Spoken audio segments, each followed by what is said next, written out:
famous right now, what would it be for? Like, I know if I was famous, it would probably be for something like art. I mean, I could make cartoons, I could draw myself, some clouds, mountains, I don't know. But don't worry, I could sign autographs whenever. While I won't be famous anytime soon, we do worship a God who should be famous everywhere. So why don't we get up onto our feet and sing a song together? Oh, happy day, you wash my sin away. Oh, happy day, I'll never be the same.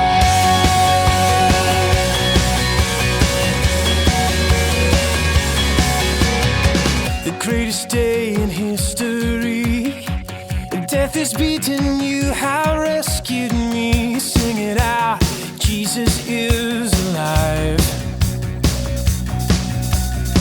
The empty cross, the empty grave, life eternal, you have won the day. Shout it out, Jesus is alive.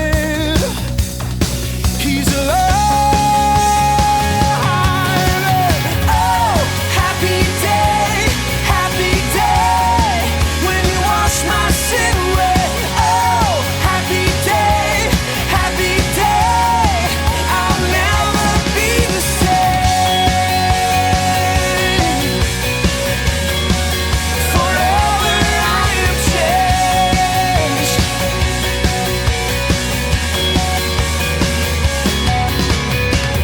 When I stand in that place, free at last, meeting face to face, I am yours, Jesus, you are mine.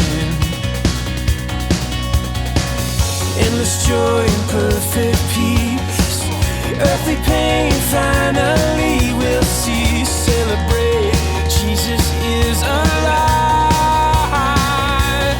He's alive. Oh, happy day, when you wash my sin away. Oh, happy day, I'll never be the same. Forever I am changed.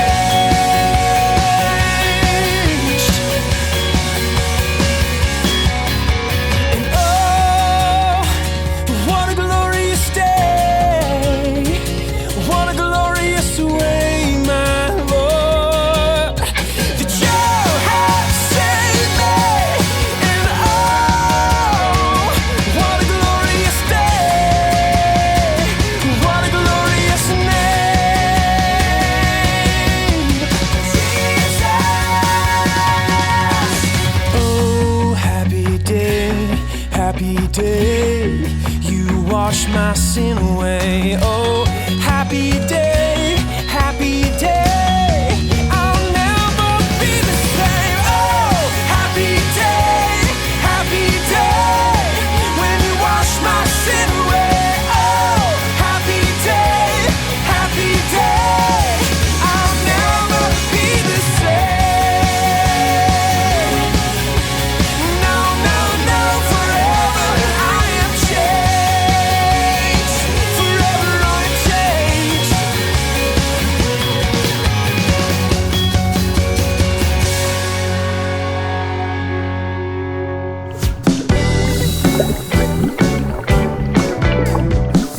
How well do you know your favorite cartoon characters? Would you be able to tell who they are by a close-up of their eyeball or even their nose? I hope so. Today, we're gonna play a game called Close Up. And this is a game where you'll have to figure out who your favorite cartoon character is by looking at a very, very small detail. Think you can do this? Let's find out with our first round.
you got more than 2 right there.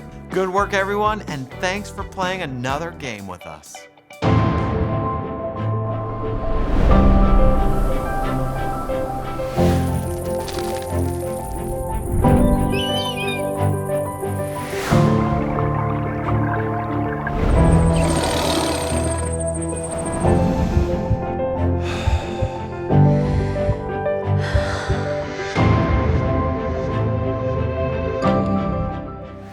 Whoa! How could you ever forget about Woody or Elsa? They are so iconic and famous. Everyone should know them. How long do you think they'll be famous for? We would love to say forever, right? Think about this. Will they be forgotten in 100 years? Or what about 600 years? Name one famous person from 600 years ago. I bet you can't. Being famous doesn't last forever, but that doesn't stop people from pursuing fame over God. In our story today, we will be hearing about the Tower of Babel. Instead of pursuing God, they pursued fame and things didn't turn out too well. Sin has a way of making people follow their own selfish desires over God. That's why our big idea today is, what does it mean to sin? To sin is to behave in any way that goes against God. Let's pay close attention to our story to hear how it went wrong. After the great flood, God told Noah and his sons to grow their families and fill the earth. As their families grew, the people started to travel through the land. At this time, everyone in the world spoke the same language. One day, the people traveled through a valley. They liked it there and they decided to stay. "We don't want to be scattered all over the earth," they said. "Let's build a city and a tower so big that it touches the sky. The tower will make us famous." The people made bricks out of clay and baked them in the fire to make stones. Then they used the stones to start building the tower. They wanted glory for themselves instead of God. But God is greater than anyone. God created people to give glory to Him alone. God came down to look at the tower. God said, "If they are doing this, they will keep thinking up more wrong things to do." So God mixed up the people's words. Instead of everyone speaking the same language, everyone spoke different languages. When people tried to make plans, they could not understand what the other people were saying. If one workman said, "Hand me another brick," nobody else knew what he wanted. The people had to stop building the city. Families had to move away from each other to live with people that they could understand. God made it so the people did just what He told them to do after the flood. They were scattered all over the world. The city with the unfinished tower was called Babel. People wanted glory for themselves instead of God. They ignored God's plan, so God confused their language and scattered them all over the earth.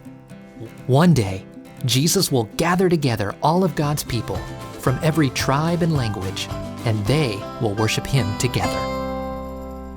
Have you ever used a magnifying glass before? These are really cool instruments that can allow you to get a closer look at something. They magnify objects. Let's take a look at this book here. While the words may seem small, with a magnifying glass, we can actually read them. Or we could even use them to look at very tiny bugs. Magnifying things means we can make them bigger. While that object looks bigger, everything else around it looks even smaller. Like compare the words that we just magnified to the ones around it. Look how small these words are and look how big these ones are. What do you think the people in our story were magnifying by building a tower as big as the heavens? Hopefully you are saying themselves. When we magnify ourselves, we will minimize God. We will make Him look smaller. Not only were the people in our story disobeying God by staying together, they forgot who the focus should be on. Our focus should be on God's glory. Our goal is to not make ourselves bigger is to glorify God and make Him famous everywhere we go. So let's learn from the mistakes of the people in our story and remind ourselves that God created everything to bring Him glory. So what are some ways you think we can focus on God more this week? Why don't you work through that together as a family? It's time to close in prayer. So why don't we actually lift God up in our prayers today by praising Him for all that He has done? Prayer topics will be up on the screen, so take some time to work through them together. Thanks for watching, everyone, and we'll see you all next week.